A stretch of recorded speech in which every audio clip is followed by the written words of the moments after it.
ലൂക്കോസ് എഴുതിയ സുവിശേഷം അധ്യായം 12. ഇതിനിടയിൽ ആയിരക്കണക്കിന് ആളുകൾ വന്നുകൂടി.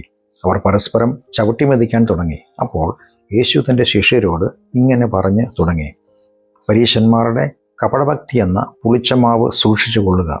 മറച്ചു വച്ചിരിക്കുന്നതൊന്നും വെളിപ്പെടാതിരിക്കില്ല, ഒളിച്ചു വച്ചിരിക്കുന്നത് ഒന്നും അറിയപ്പെടാതെ ഇരിക്കുകയുമില്ല. ആകയാൽ നിങ്ങൾ ഇരുട്ടിൽ പറഞ്ഞതെല്ലാം വെളിച്ചത്ത് കേൾക്കും, അകത്തെ മുറിയിലിരുന്ന് ചെവിയിൽ സ്വകാര്യം പറഞ്ഞത് പുരമുകളിൽ പ്രഘോഷിക്കപ്പെടും. എൻ്റെ സ്നേഹിതരെ, നിങ്ങളോട് ഞാൻ പറയട്ടെ, ശരീരത്തെ കൊല്ലുന്നതിൽ കൂടുതലായി ഒന്നും ചെയ്യാൻ കഴിയാത്തവരെ ഭയപ്പെടേണ്ട. എന്നാൽ ആരെ ഭയപ്പെടണമെന്ന് ഞാൻ മുന്നറിയിപ്പ് തരാം. കൊല്ലാനും പിന്നീട് നരകത്തിൽ എറിഞ്ഞു കളയാനും അധികാരമുള്ളവനെ ഭയപ്പെടുക. അതെ, ഞാൻ പറയുന്നു, അദ്ദേഹത്തെ ഭയപ്പെടുക. 2 കാശിന് 5 കുരികിലിനെ വിൽക്കുന്നില്ലേ? എങ്കിലും അവയിൽ ഒന്നിനെപ്പോലും ദൈവം മറന്നു പോകുന്നില്ല. എന്തിന്? നിങ്ങളുടെ തലയിലെ മുടിയിഴകൾ ഓരോന്നുപോലും എണ്ണപ്പെട്ടിരിക്കുന്നു. ഭയപ്പെടേണ്ട, അനേകം കുരികിലുകളേക്കാൾ നിങ്ങൾ വിശേഷതയുള്ളവരാണ്.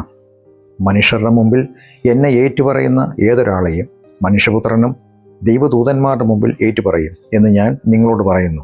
എന്നാൽ മനുഷ്യരുടെ മുമ്പിൽ എന്നെ തള്ളിപ്പറയുന്നവനെ ദൈവദൂതന്മാരുടെ മുമ്പിലും തള്ളിപ്പറയും. മനുഷ്യപുത്രന് എതിരെ ഒരു വാക്ക് സംസാരിക്കുന്ന ഏവനോടും അത് ക്ഷമിക്കും. എന്നാൽ പരിശുദ്ധാത്മാവിനെതിരായി ദൂഷണം പറയുന്നവനോട് അത് ക്ഷമിക്കുകയുമില്ല. എന്നാൽ അവർ നിങ്ങളെ സിനഗോഗുകളിലും ന്യായാധിപന്മാരുടെയും അധികാരികളുടെയും മുമ്പിലും കൊണ്ടുപോകുമ്പോൾ എന്തുത്തരം പറയണമെന്നോ എങ്ങനെ പ്രതിവാദം ചെയ്യണമെന്നോ ആകുലപ്പെടേണ്ട. നിങ്ങൾക്ക് പറയാനുള്ളതെന്തെന്ന് പരിശുദ്ധാത്മാവ് ആ സമയത്ത് തന്നെ നിങ്ങൾക്ക് ഉപദേശിച്ചു തരും. ജനക്കൂട്ടത്തിൽ നിന്ന് ഒരാൾ യേശുവിനോട്, ഗുരു, ഞാനുമായി പിതൃസ്വത്ത് ഭാഗം ചെയ്യാൻ എൻ്റെ സഹോദരനോട് കൽപ്പിച്ചാലും എന്ന് പറഞ്ഞു. അതിന് യേശു അവനോട്, മനുഷ്യ, എന്നെ നിങ്ങളുടെ ന്യായാധിപനോ മധ്യസ്ഥനോ ആയി നിയമിച്ചത് ആരാണ് എന്ന് ചോദിച്ചു. പിന്നെ അവരോട്, സകലവിധ അത്യാഗ്രഹങ്ങളിൽ നിന്നും ഒഴിഞ്ഞിരിക്കാൻ ശ്രദ്ധിക്കുക. ഒരുവന് സമൃദ്ധി ഉണ്ടായാലും അവൻ്റെ സമ്പത്തിലല്ല അവൻ്റെ ജീവൻ നിലനിൽക്കുന്നത് എന്ന് പറഞ്ഞു. ഒരു ഉപമയും അവരോട് പറഞ്ഞു: ധനികനായ ഒരു മനുഷ്യൻ്റെ ഭൂമി സമൃദ്ധമായി വിളഞ്ഞു. അപ്പോൾ അവൻ, ഞാൻ എന്തു ചെയ്യും? എൻ്റെ ധാന്യം സൂക്ഷിക്കാൻ എനിക്ക് സ്ഥലം പോരല്ലോ എന്ന് ഉള്ളിൽ ചിന്തിച്ചു. പിന്നെ അവൻ ഇങ്ങനെ സ്വയം പറഞ്ഞു: ഇതാണ് ഞാൻ ചെയ്യാൻ പോകുന്നത്. എൻ്റെ ധാന്യപ്പുരകൾ പൊളിച്ച് അധികം വലിപ്പമുള്ളത് പണിയും. അവിടെ എൻ്റെ മുഴുവൻ ധാന്യങ്ങളും വസ്തുവകകളും സംഭരിക്കും. പിന്നെ എന്നോട് തന്നെ, നിനക്ക് അനേക വർഷങ്ങളിലേക്ക് ആവശ്യമായ വസ്തുക്കളെല്ലാം ഏറെ സൂക്ഷിച്ചു വെച്ചിട്ടുണ്ട്. ഇനി വിശ്രമിച്ചു കൊള്ളുക, തിന്നുക, കുടിക്കുക, ആനന്ദിക്കുക എന്ന് പറയും. എന്നാൽ ദൈവം അവനോട്, ഭോഷ, ഈ രാത്രിയിൽ തന്നെ നിന്റെ ജീവനെ ഞാൻ നിന്നോട് മടക്കി ചോദിക്കും. അപ്പോൾ നീ ഒരുക്കി വെച്ചതെല്ലാം ആരുടേതാകും എന്ന് ചോദിച്ചു.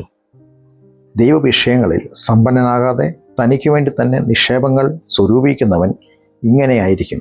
യേശു പിന്നെയും ശിഷ്യരോട് പറഞ്ഞത്, ഈ കാരണത്താൽ ഞാൻ നിങ്ങളോട് പറയുന്നത്, എന്ത് ഭക്ഷിക്കും, എന്ത് ജീവിനെക്കുറിച്ചും എന്ത് ധരിക്കുമെന്ന് ശരീരത്തെക്കുറിച്ചും നിങ്ങൾ വ്യാകുലപ്പെടരുത്.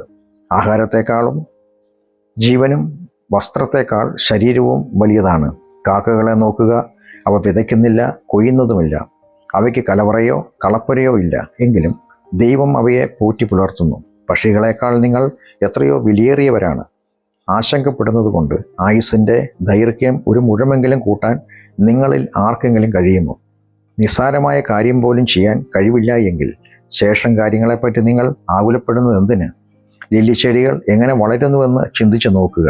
അവ അധ്വാനിക്കുകയോ വസ്ത്രം നെയ്യുകയോ ചെയ്യുന്നില്ല. എങ്കിലും ശലോമോൻ പോലും തൻ്റെ സകല പ്രതാപത്തിൽ കഴിഞ്ഞപ്പോഴും ഇവയിൽ ഒന്നിനെ പോലെ അണിഞ്ഞ് ഒരുങ്ങാനായില്ല എന്ന് ഞാൻ നിങ്ങളോട് പറയുന്നു. ഇന്ന് കാണുന്നതും നാളെ തീയിൽ വലിച്ചെറിയപ്പെടുന്നതുമായ വയൽപ്പുല്ലിനെ ദൈവം ഇങ്ങനെ അലങ്കരിക്കുന്നുവെങ്കിൽ അല്പവിശ്വാസികളെ നിങ്ങളെ എത്രയധികം. എന്ത് ഭക്ഷിക്കുമെന്നോ എന്ത് കുടിക്കുമെന്നോ എന്ന് നിങ്ങൾ അന്വേഷിക്കേണ്ട. അതോർത്ത് വ്യാകുലപ്പെടുകയും വേണ്ട.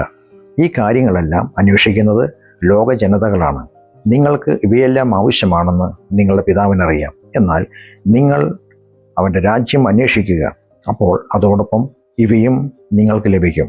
ചെറിയ ആട്ടിൻകൂട്ടമേ, ഭയപ്പെടരുത്. എന്തെന്നാൽ നിങ്ങൾക്ക് രാജ്യം നൽകാൻ പിതാവ് നിങ്ങളെ സന്തോഷത്തോടെ തിരഞ്ഞെടുത്തിരിക്കുന്നു. നിങ്ങൾക്കുള്ളത് വിറ്റ് ദാനം ചെയ്യുക. കള്ളൻ സമീപിക്കുകയോ കീടം നശിപ്പിക്കുകയോ ചെയ്യാത്ത സ്വർഗത്തിൽ പഴകിപ്പോകാത്ത പണസഞ്ചികളും തീർന്നു പോകാത്ത നിക്ഷേപവും നിങ്ങൾക്കുണ്ടാക്കുക. നിങ്ങളുടെ നിക്ഷേപം എവിടെയാണോ അവിടെയായിരിക്കും നിങ്ങളുടെ ഹൃദയവും. നിങ്ങളുടെ വസ്ത്രത്തിൻ്റെ അരം മുറുക്കിയും വിളക്ക് കത്തിക്കൊണ്ടും ഇരിക്കട്ടെ.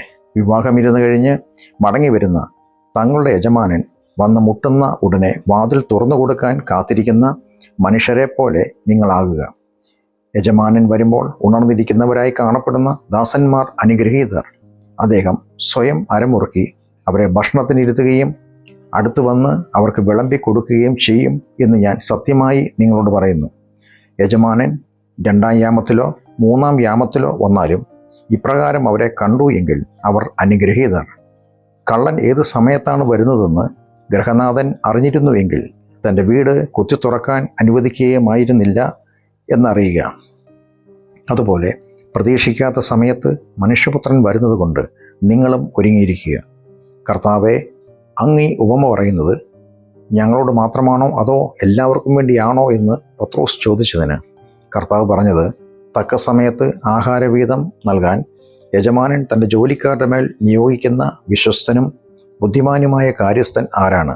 യജമാനൻ വരുമ്പോൾ അങ്ങനെ ചെയ്യുന്നവനായി കാണപ്പെടുന്ന ആ ദാസൻ അനുഗ്രഹീതൻ. അദ്ദേഹം അയാളെ തൻ്റെ സകല സ്വത്തിനും അധികാരിയായി നിയമിക്കുമെന്ന് സത്യമായി ഞാൻ നിങ്ങളോട് പറയുന്നു. എന്നാൽ യജമാനൻ ഉടനെയൊന്നും വരികയില്ല എന്ന് തൻ്റെ ഹൃദയത്തിൽ പറഞ്ഞ് അയാൾ ദാസന്മാരെ തല്ലാനും ഭക്ഷിച്ച് കുടിച്ച് ലഹരി പിടിക്കാനും തുടങ്ങിയാൽ അയാൾ പ്രതീക്ഷിക്കാത്ത ദിവസത്തിലും അറിയാത്ത സമയത്തും യജമാനൻ വന്ന് അയാൾക്ക് കഠിന ശിക്ഷ കൊടുക്കും, അവിശ്വാസികളുടെ ഗണത്തിൽ പെടുത്തുകയും ചെയ്യും. യജമാനൻ്റെ ഇഷ്ടം അറിഞ്ഞിട്ടും ഒരുങ്ങാതെയും അദ്ദേഹത്തിൻ്റെ ഇഷ്ടം പറഞ്ഞ് പ്രവർത്തിക്കാതെയും ഇരിക്കുന്ന ദാസന് ഏറെ അടികൊള്ളും. എന്നാൽ ശിക്ഷാർഹമായത് അറിയാതെ ചെയ്തവന് കുറച്ചടികൊള്ളും. ഏറെ ലഭിച്ചവനിൽ നിന്നും ഏറെ ആവശ്യപ്പെടും, കൂടുതൽ ഏൽപ്പിക്കപ്പെട്ടവനിൽ നിന്നും കൂടുതൽ ചോദിക്കും. ഭൂമിയിൽ തീയിടാനാണ് ഞാൻ വന്നത്, അത് ഇപ്പോൾ തന്നെ കത്തിയിരുന്നുവെങ്കിൽ എന്ന് ഞാൻ ആശിച്ചു പോകുന്നു. എന്നാൽ എനിക്കൊരു സ്നാനം ഏൽക്കാനുണ്ട്, അത് കഴിയുന്നതുവരെ ഞാൻ ഞെരുങ്ങുകയാണ്. ഭൂമിയിൽ സമാധാനം നൽകാൻ ഞാൻ വന്നിരിക്കുന്നു എന്നാണോ നിങ്ങൾ കരുതുന്നത്? അല്ല, ഭിന്നത വരുത്താനാണ് എന്ന് ഞാൻ നിങ്ങളോട് പറയുന്നു. ഇനി മുതൽ 5 അംഗങ്ങളുള്ള ഒരു ഭവനത്തിൽ 3 പേർ 2 പേർക്കെതിരെയും 2 പേർ 3 പേർക്കെതിരെയും വിഭജിക്കപ്പെട്ടിരിക്കും. പിതാവ് മകനെതിരായും മകൻ പിതാവിനെതിരായും അമ്മ മകൾക്കെതിരായും മകൾ അമ്മയ്ക്കെതിരായും അമ്മായിയമ്മ മരുമകൾക്കെതിരായും മരുമകൾ അമ്മായിയമ്മയ്ക്കെതിരായും ഭിന്നിക്കും. അനന്തരം യേശു ജനക്കൂട്ടത്തോട് പറഞ്ഞത്, പടിഞ്ഞാറ് നിന്ന് മേഘം ഉയരുന്നത് കാണുമ്പോൾ ഉടനെ പെരുമഴ വരുന്നു എന്ന് നിങ്ങൾ പറയുന്നു. അങ്ങനെ സംഭവിക്കുകയും ചെയ്യുന്നു. തെക്കൻ കാറ്റ് വീശുമ്പോൾ അത്യുഷ്ണം ഉണ്ടാകും എന്ന് നിങ്ങൾ പറയുന്നു. അങ്ങനെ സംഭവിക്കുകയും ചെയ്യുന്നു. കപടഭക്തരെ, ഭൂമിയുടെയും ആകാശത്തിൻ്റെയും ഭാവഭേദങ്ങൾ വിവേചിക്കാൻ നിങ്ങൾക്കറിയാം. എങ്കിൽ ഈ കാലഘട്ടത്തെ വിവേചിക്കാത്തത് എന്ത് കൊണ്ടാണ്? ശരിയായത് എന്താണെന്ന് നിങ്ങൾ സ്വയം വിധിക്കാത്തത് എന്തുകൊണ്ടാണ്? നീ നിൻ്റെ എതിരാളിയുമായി അധികാരിയുടെ അടുത്ത് പോകുമ്പോൾ വഴിയിൽ വെച്ച് തന്നെ അയാളോട് രമ്യതപ്പെടാൻ ശ്രമിക്കുക. അല്ലെങ്കിൽ അയാൾ നിന്നെ ന്യായാധിപൻ്റെ അടുത്തേക്ക് വലിച്ചിഴക്കുകയും ന്യായാധിപൻ നിന്നെ നിയമപാലകനെ ഏൽപ്പിക്കുകയും നിയമപാലകൻ നിന്നെ കാരാഗൃഹത്തിൽ അടയ്ക്കുകയും ചെയ്യും. ഏറ്റവും അവസാനത്തെ നാണയവും കൊടുത്തു തീർക്കുന്നതുവരെ നീ അവിടെ നിന്നും പുറത്തു വരികയില്ല എന്ന് ഞാൻ നിങ്ങളോട് പറയുന്നു.